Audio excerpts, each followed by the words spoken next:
Hey there!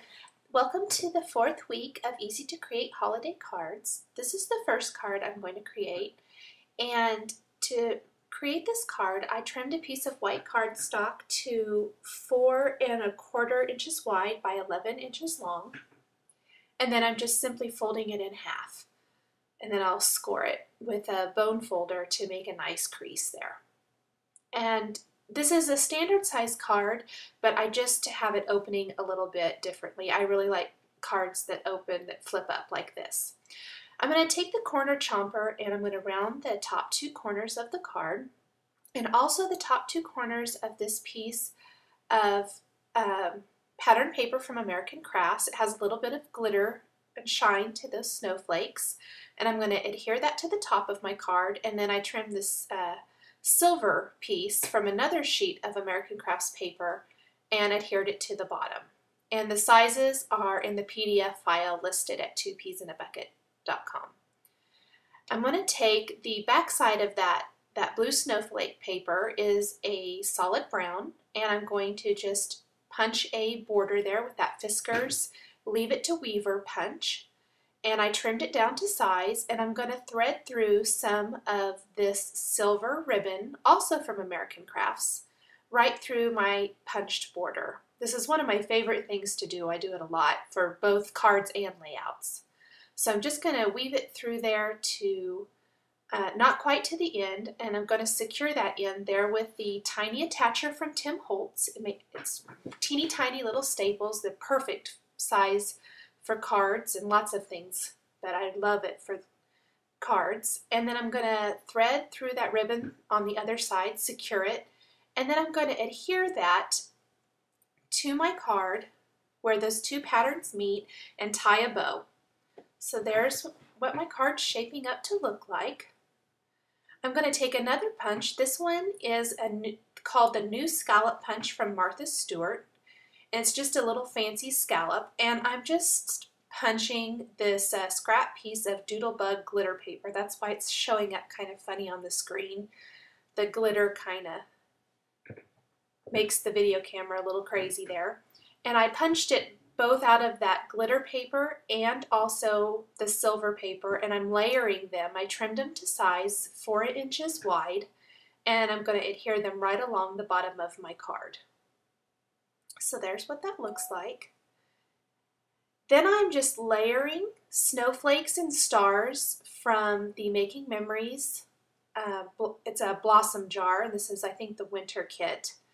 And I'm just layering them, and I'm using a piercing tool to pierce a hole in my card so that I can slip the brad right through. And these are just some mini brads from American Crafts.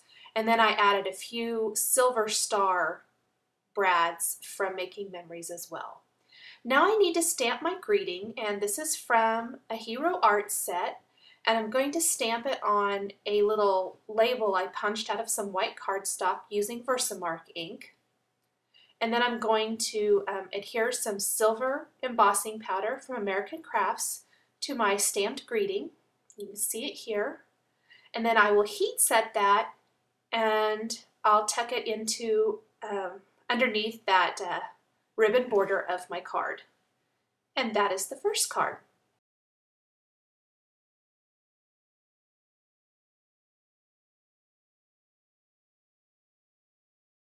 Okay, this next card is also based on the sketch, only it's a landscape format. And it's a standard size card, and I'm taking this cling stamp from Hero Arts, and it's just a red rubber stamp, but these are their unmounted stamps. So you can see it's a snowflake design in a circle, and I'm just going to ink that up with some Versamark really good. And then I'm going to stamp it on this tan paper from American Crafts, and it's just the back of one of their pattern papers from the Merriment line, but I wanted to use this solid for my card base. So I'm going to stamp that, and I'm going to sprinkle it with some white embossing powder and heat that. And I repeated it twice so that I got a really nice white crisp image. So there's what it looks like when it's done.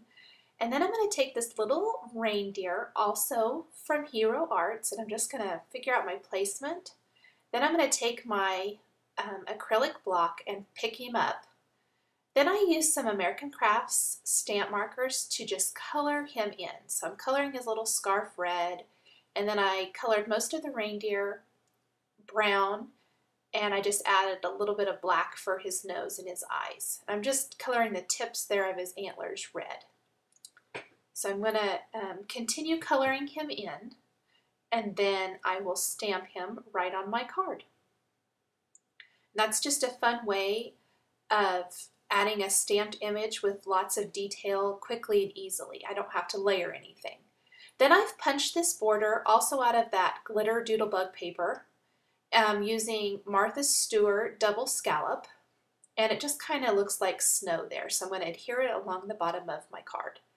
Then I took a red strip of cardstock and I ran it through my Epic 6 using an embossing folder, this big dots, and I'm going to round the top two corners and adhere that to the top of my card. Now I have lost a little bit of my video. I don't know what happened to it exactly, so I'm going to have to just explain kind of what I did to finish this card. But the first thing is I'm marking on each side where I want to create a notch, and then I used a punch, a slit punch, or you could also use the Making Memories notch tool, and I think Basic Gray has one too, and I made some notches. And then I slipped the ribbon there in between the top and the bottom of the card, and tied it in a bow, and I'm going to secure it then at the ends with some mini brads. And then I just stamped my greeting and embossed it in a couple different colors. For the last card here, I have created it pretty much like the first card with a pattern on top and bottom, only I've rounded the bottom corners as well. And then I'm taking a scrap of brown pattern paper, the tan rather, and I'm going to punch a border using the threading water punch from Fiskars. And this is where I'm going to be stamping my greeting. So I'm just going to stamp that whole border there, and then I'll layer it right over the tan on the top of my card. Then I'm just laying out the stamp from Technique Tuesday. This is one of Allie Edwards' stamps, to get the placement how I want. Then I'm just going to stamp my greeting with some Versamark ink and emboss it with white embossing powder. And I did do 2 layers of the white embossing powder so that it gave a nice crisp white image. And then I'm going to adhere my ribbon, or I'll cut my ribbon to go right underneath my greeting. And how I did that was I folded it in half there at the end and lengthwise. And then I'm going to just cut a little notch out of it, and that is how you get that perfect V notch every time. So that's a quick and easy tip on how to cut your ribbon. Then I'm going to adhere some put some adhesive down there right where the 2 patterns meet, and I'll adhere my ribbon. And the one end that doesn't have the notch, I'm going to attach that with the Tim Holtz Tiny Attacher just to keep that loose end in place. So that's all I'm doing there. And then once I've done that, I need to stamp my embellishments for the card, and I'm going to do this using some Hero Arts trees. And I'm just going to stamp them in Versamark and then heat emboss them with some different colors of embossing powder. I used the rouge, the metallic green, and the chestnut brown. And then I cut out the tree portion. And I didn't worry about the trunk of the tree, I just cut the tree portion of it. And then I decided I needed a little bit more for my greeting, so I'm using this Hero Arts greeting, and I just peeled my ribbon up, and then I stamped the rest of my greeting with some brown ink. And then I attached my button, or that loose end of the ribbon there with the notch, with a button and some string. And then I'm going to adhere a piece of vellum right over that bottom part of the card. And then I attached my trees, and I cut little trunks for the trees out of a thin strip of brown ribbon, and attached both the tree trunks and the trees to the card, and added some brads for the tops of the trees. And that's it. For more information, please visit 2peasinabucket.com.